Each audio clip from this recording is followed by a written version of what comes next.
നമസ്കാരം, തൃശ്ശൂർ വ്ളോഗിലേക്ക് എല്ലാവർക്കും സ്വാഗതം.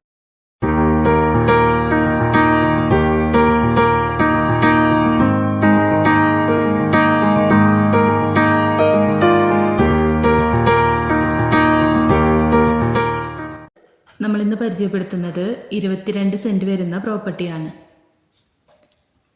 ഈ പ്രോപ്പർട്ടിയുടെ ഫ്രണ്ടേജ് വരുന്നത് ടാറിംഗ് റോഡാണ്. ബസ് റൂട്ടിലേക്ക് വെറും 200 മീറ്റർ ദൂരം മാത്രമാണ് വരുന്നത്. നല്ലൊരു റെസിഡൻഷ്യൽ ഏരിയയിലാണ് ഈ പ്ലോട്ട് വരുന്നത്. കുടിവെള്ളം, ഇലക്ട്രിസിറ്റി ഒക്കെ അവൈലബിൾ ആണ്. വീട് പണിയാനായിട്ട് അനുയോജ്യമായ പ്രോപ്പർട്ടി തന്നെയാണ്. സ്ഥലം വരുന്നത് തൃശ്ശൂർ കാഞ്ഞാണി റൂട്ടിൽ വെളുത്തൂർ എന്ന സ്ഥലത്താണ് ഈ പ്രോപ്പർട്ടി വരുന്നത്. ഈ പ്ലോട്ടിന് പാർട്ടി ഉദ്ദേശിക്കുന്ന റേറ്റ് സെൻറ്റിന് 2.5 ലക്ഷം രൂപയാണ്. താല്പര്യമുള്ളവർ താഴെ കാണുന്ന നമ്പറിൽ കോൺടാക്റ്റ് ചെയ്യുക. നമ്മുടെ വീഡിയോസ് കാണുന്നവരെ ഇതുവരെ സബ്സ്ക്രൈബ് ചെയ്യാത്തവരുണ്ടെങ്കിൽ സബ്സ്ക്രൈബ് ചെയ്യാൻ മറക്കരുത്. അപ്പോൾ നമ്മൾ ഡെയിലി ഇടുന്ന വീഡിയോസിൻ്റെ നോട്ടിഫിക്കേഷൻസ് വരുന്നതായിരിക്കും. നമ്മുടെ വീഡിയോസിൽ എന്തെങ്കിലും ഡൗട്ട്സ് ഉണ്ടെങ്കിൽ കമൻറ്റ് ബോക്സിൽ ചോദിക്കാം. അതല്ലെങ്കിൽ നമ്മളെ നേരിട്ട് കോൺടാക്റ്റ് ചെയ്യാവുന്നതാണ്.